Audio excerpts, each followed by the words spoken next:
What's up, everybody? Welcome back to Beyond the Gray Media. Josh here, checking in with you real quick on a Saturday night where in the Pacific Northwest, where I'm from, it's unseasonably hot.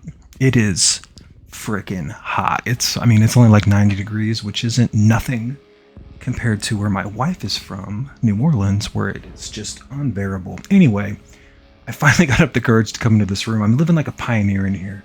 I don't have air conditioning in this room, so bear with me if there's some quick cuts and I'm just all over the place. My brain's frying. It's probably only like 85 degrees in here, but anyway, let's see what we're going to get into. A horror adjacent title. So some horror adjacent titles that I like. The most popular is probably Silence of the Lambs, which really is just a horror flick, but because it won an Academy Award, people call it a thriller. Another favorite is Seven, for sure. Absolutely love that movie. Kind of a cop procedural, but there's a lot of horrific elements. Love Seven. Love. When is that 4K coming out? Why can't we get that? I don't understand.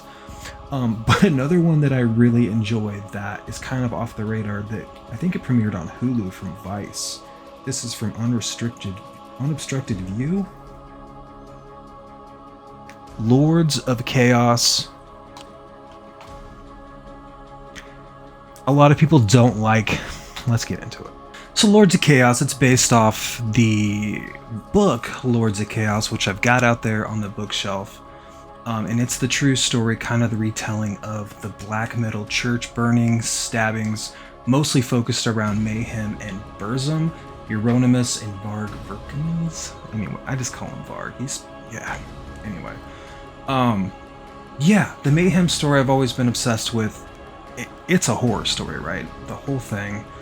So a lot of people are upset that the movie doesn't follow the book, or that there's a lot of things embellished, or Euronymous, however you say his name, wasn't actually that way. He wasn't this guy that he portrayed himself to be, which in this movie, he's not exactly cool. He's a horrible character. They all are. I mean, that's what makes it such a captivating flick.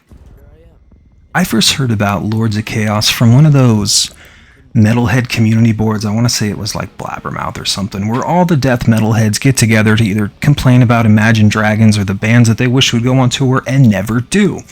Anyway, when I heard they were doing a biopic based on Mayhem, which is kind of a gateway band, gatekeeper really, based on the movie, for all the symphonic black metal, Norwegian death metal that came out of Norway back in the early 90s, I was super excited to watch this flick and see if they were going to do the book Lords of Chaos justice. Conflicting theories abound, but if you know what happened with the characters and all the crimes and atrocities committed, I think it's pretty accurate. You've got to have a different narrative and some character development that's not in the book, and they're trying to sell a movie here. I'm not a big fan of the whole kind of beginning of this movie and the character development or underdevelopment of the first singer dead and what happens. It's pretty bleak, it's pretty grim, and the vibe in that room with the wood paneling, it's not for me. It's definitely not one of my favorite things to watch, but knowing the story, it does seem like it is pretty accurate to that. All in all, though, this is a good movie. It's really well done. It kind of feels like a really dark and demented music video you would see from the 90s. The way that they paint all these characters and the atrocities committed within, they do a pretty damn good job of making you feel uncomfortable. This thing is dripping with grease paint and corpses. It's just vile at times, but the music's great, the sound design's great, the way it's acted's great. You need to see it, especially if you are a metal fan. This should be on your radar. Absolutely. Pull the trigger.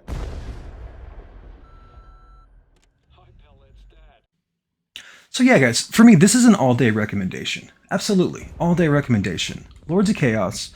It won a bunch of awards, or maybe it did. Maybe I'm the only sick person that liked it. But it's been selected from Fantasia Festival, Fantastic Fest, and the Sundance Film Festival back in 2018. It's a chilling look at the birth of black metal music. It does a pretty good job. There's the Where the Light Takes Us, Where the Darkness Takes Us. That's a really good documentary that's way better, but that's true stuff. if you get a chance, watch this thing. This is the uncensored director's cut with the Blu-ray DVD combo. It's got a slip.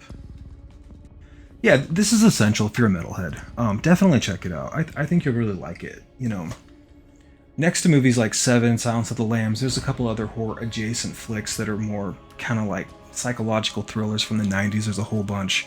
You could throw Cape Fear. There's a ton that are thrillers that become horror.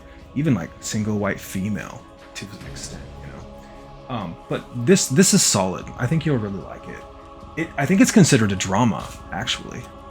So that's pretty much it, guys. Just wanted to check in with you really quickly and give you kind of an off-the-cuff recommendation. Somebody asked me what's going on behind me there on my half stack. Those are Unita candles, kind of like Unita from Return of the Living Dead. They're on Instagram. Go check them out. Planet CHH. They sell them. They got like a different horror cover and smell. You know, they do them kind of like monthly, and they're pretty incredible. I burn them all the time in here. So check those out. Check Lords of Chaos out. Can't wait to check in with you once again. And as usual, I'm over here begging. Please like, comment. I'll talk to you. I mean, why not, right? And subscribe. It sure means a lot to me, and I enjoy doing this kind of stuff. So yeah, we're going to see you real soon. Cheers.